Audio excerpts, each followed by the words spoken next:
Well, hello again, everybody. I just saw on YouTube that Bishop or Dr. Joel Tubman and his wife are starting a new church called Believer City. Which, by the way, I actually love that name. I think that's a great name for a church, Believer City. But I just want to say a couple things about this. I called this.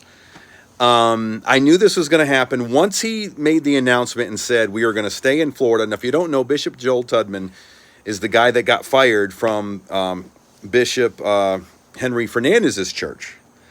And he moved from the Potter's House in Texas all the way to Florida to take over that church. And then he got fired with basically no explanation as to why. And then he came back with a reaction video and he basically said, yeah, we're managing, which is code for we're hurting or we're shocked or this is messed up or whatever. But then he said, unless God tells us something different, we're staying. And I said, well, yeah, but that makes sense because one, he can't go back to the Potter's House because Sarah Jakes, T.D. Jakes' daughter, and her husband, they're taking the church over. So he can't go back to the Potter's House and take it over because Sarah Jakes is going to have it because of that family business that the Potter's House is with the Jakes running it. So he was never going to get it anyway because he's not a Jakes. I'm just sorry, that's just the way it is. Because that's just the way they'd run the family businesses there. They're so out of order, so nepotism, it's just crazy, but that's how it is. So he said, unless God tells him something different, he's going to stay there in Florida. Well, I don't know if the church is in Florida, but I'm assuming it is. They're starting a new church, and it's called Believer City, which, again, I like the name Believer City.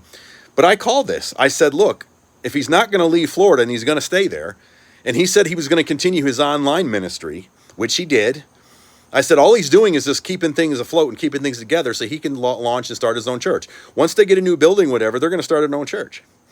The only thing I got wrong was I got the name wrong. I thought they were going to call it like, Victory Empowerment, because, of all the trials and tribulations they went through and the firing and all that. Or they would call it Grace and Mercy Church or, Victory Tabernacle or Victory Temple or something like that.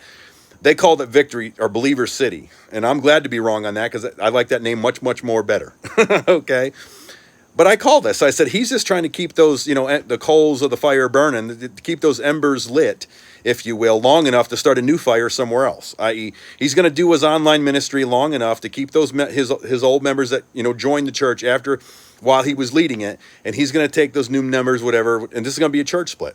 He's going to start a new church, and all the members that joined under his leadership, they're now going to go over there because that was their pastor. So this is a church split, and it's called Believer City. This is not surprising. I called this. I knew it was going to happen. Again, the only thing I got wrong was the name. But again, I'm glad to be wrong about that because I said it sarcastically, Victory and Tabernacle or whatever. But I'm glad to be wrong. It's a great name. But this is not surprising. I'm not shocked by this at all. Okay? Like, share, and subscribe if you'd like to.